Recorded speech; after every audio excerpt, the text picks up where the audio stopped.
Hi friends, ಈ ವಿಡಿಯೋಗೆ ಮರೀದೆ ಒಂದು ಲೈಕ್ ಅನ್ನ ಮಾಡಿ. ಅದೇ ರೀತಿ ಯಾರಾದರೂ ಸಬ್ಸ್ಕ್ರೈಬ್ ಮಾಡ್ಕೊಂಡಿಲ್ಲ ಅಂತಂದ್ರೆ ಹೊಸದಾಗಿ ವಿಡಿಯೋ ನೋಡ್ತಾ ಇದ್ರೆ ಮರೀದೆ ಸಬ್ಸ್ಕ್ರೈಬ್ ಮಾಡ್ಕೊಂಡು ಪಕ್ಕದಲ್ಲಿರುವ ಬೆಲ್ ಐಕನ್ ಅನ್ನು ಒತ್ತಿ ಆಲ್ ಅಂತ ಪ್ರೆಸ್ ಮಾಡ್ಕೊಳ್ಳಿ. ಗುರು, ಫೈನಲಿ ಕ್ಯಾಪ್ಟನ್ ಯಾರಾದರೂ ಮುಂದಿನ ವಾರ ಲಾಸ್ಟ್ ಕ್ಯಾಪ್ಟನ್ ಯಾರು ಅಂತ ಒಂದು ಅಪ್ಡೇಟ್ ಸಿಕ್ಕಿದೆ. ಕ್ಲಿಯರ್ ಕಟ್ ಅಪ್ಡೇಟ್ ಅಂತ ಹೇಳ್ಬೋದು. ವಿಡಿಯೋ ಶಾರ್ಟ್ ಆಗಿರುತ್ತೆ, ವಿಡಿಯೋನ ಸ್ಕಿಪ್ ಮಾಡದೆ ಪೂರ್ತಿ ನೋಡಿ. ಆಮೇಲೆ ಇವರು ಕ್ಯಾಪ್ಟನ್ ಆಗಿರೋದು, ಲಾಸ್ಟ್ ಕ್ಯಾಪ್ಟನ್ ಆಗಿರೋದು, ಅದ್ರ ಜೊತೆಗೆ ಫೈನಲಿಸ್ಟ್ ಆಗಿರೋದು ಡಿಸರ್ವಾ ಇಲ್ವಾ ಅಂತ ನೀವೇ ಈ ವಿಡಿಯೋ ಕೆಳಗಡೆ ಒಂದು ಕಮೆಂಟ್ ಅನ್ನ ಬರೀರಿ. ಫೈನಲ್ ಆಗಿ 4 ಜನ ಆಯ್ಕೆ ಆಗಿದ್ರು ಕ್ಯಾಪ್ಟನ್ಸಿ ಟಾಸ್ಕ್ಗೋಸ್ಕರ. ರಾಶಿಕಾ, ಗಿಲ್ಲಿ, ಧನು ಮತ್ತೆ ಅಶ್ವಿನಿ, ಈ 4 ಜನ ಕೂಡ ಆಯ್ಕೆ ಆಗಿದ್ರು. ಅದರಲ್ಲಿ ರಾಶಿಕಾ ಅವರು ತುಂಬಾ ಸಖತ್ತಾಗಿ ಎಫರ್ಟ್ಸ್ ಹಾಕಿ ಟಾಸ್ಕ್ ಅನ್ನ ಆಡಿದ್ರು. ಅದ್ರ ಜೊತೆಗೆ ಗಿಲ್ಲಿ ಅವರು ಕೂಡ ಇವತ್ತು ಸಖತ್ತಾಗಿ ಎಫರ್ಟ್ಸ್ ಹಾಕಿ 200% ಎಫರ್ಟ್ಸ್ ಅನ್ನ ಕೊಟ್ಟು ಸಖತ್ತಾಗಿ ಟಾಸ್ಕ್ ಆಡ್ತಾರೆ ಗುರು.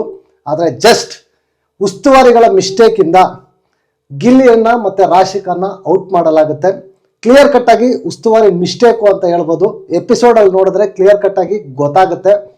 ಬಿಗ್ ಬಾಸ್ ಇದ್ರ ಬಗ್ಗೆ ಏನಾದ್ರು ಸೀರಿಯಸ್ ಆಗಿ ಆಕ್ಷನ್ ತಗೊಂತಾರ ಅಂತಂದ್ರೆ ಬಿಗ್ ಬಾಸ್ ಏನು ಆಕ್ಷನ್ ತಗೊಳ್ಳಲ್ಲ ಗುರು. ಬಿಗ್ ಬಾಸ್ಗೆ ಬೇಕಾಗಿರೋದೇ ಇಂಥ ಕಾಂಟ್ರವರ್ಸೀಸು. ಫೈನಲ್ ಆಗಿ ರಾಶಿಕಾ ಮತ್ತೆ ಗಿಲ್ಲಿ ಇಬ್ಬರು ಕೂಡ ಔಟ್ ಆಗಿದ್ದಾರೆ. ಈಗ ಉಳಿದಿರೋದು ರೇಸಲ್ಲಿ ಬಂದು ಅಶ್ವಿನಿ ಮತ್ತೆ ಧನುಷ್ ಗೌಡ ಇಬ್ಬರು ಕೂಡ ಉಳಿದಿದ್ದಾರೆ.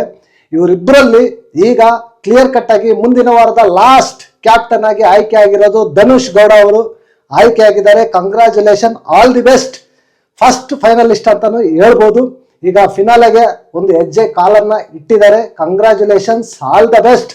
ಚೆನ್ನಾಗಿ ಕ್ಯಾಪ್ಟನ್ಸಿಯನ್ನ ನಿಭಾಯಿಸಲಿ ಅಂತ ಹೇಳ್ತಾ ಇದ್ದೀನಿ. ಈ ವಿಡಿಯೋ ಇಲ್ಲಿಗೆ ಮುಗಿಸ್ತಾ ಇದ್ದೀನಿ. ನೆಕ್ಸ್ಟ್ ವಿಡಿಯೋದಲ್ಲಿ ಸಿಗೋಣ. ಅಂಟಿಲ್ ಟೇಕ್ ಕೇರ್, ಬಾಯ್ ಬಾಯ್, ನಮಸ್ತೆ.